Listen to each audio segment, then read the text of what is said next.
Sarap na to. Wala pa ang sili, ano? Ayos.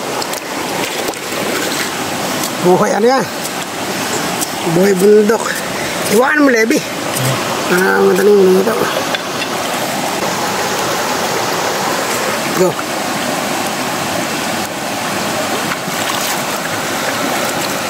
Napakaganda na ito. Design ng bakal yan. Ginis ko kasi. Ha? Ginis ko kasi. Dito sa bundok, pinaka-importanteng bagay, lighter. Hindi ko pwede pang ano ha, kasalang ha. Butas siya, butas. At ito pa, asin. Kulang ang buhay pag wala asin, ano? Talaga. At sa pinaka-importanteng bagay dito pa sa bundok, asin. Dati nung panahon pa ni Haring Jumong, nagpaglaban pa sila para lang sa asin. Sarap na to. Sarap na to. Wala pa ang sili, ano?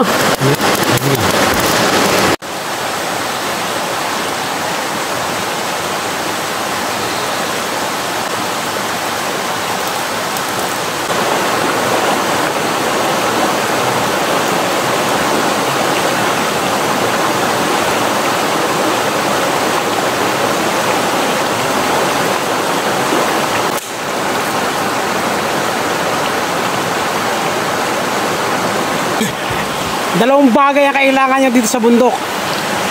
Asin tsaka lighter.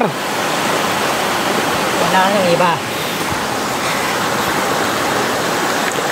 Wag lang sasobra at magkakasakit sa bato.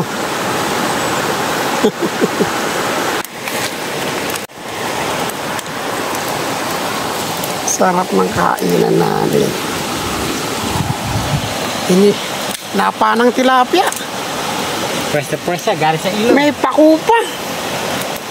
Alam mo ba yung binibenta sa Mindoro, ganito lang. Oo, yung pakong unat.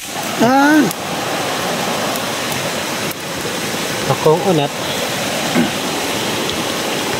Press na press siya, galing sa ilog. May pakupa.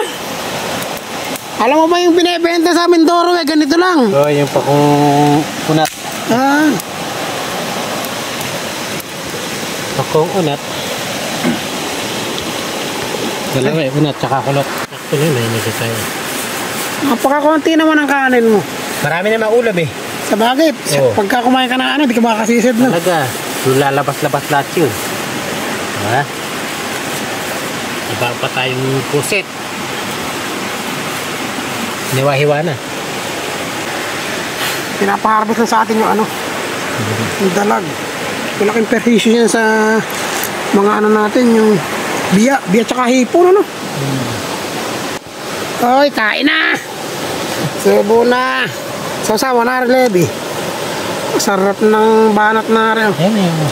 May asin na nga pala rin.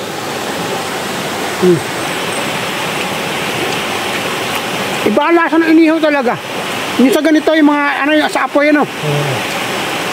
Yung sa mga kahoy, ano? Iba rin yung lasa ng inihaw sa ano? Sa uling.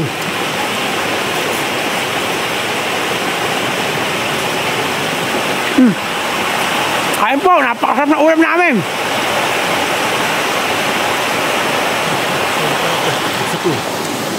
Kain na, press to press. Bagong luto, galing yan sa ilog.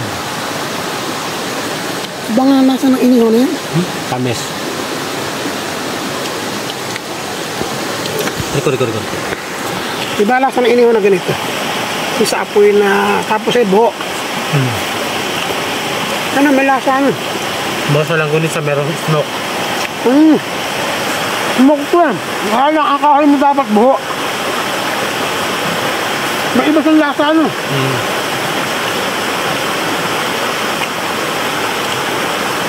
Iba rin yung iyo sa ulit, iba rin yung kulay, ano?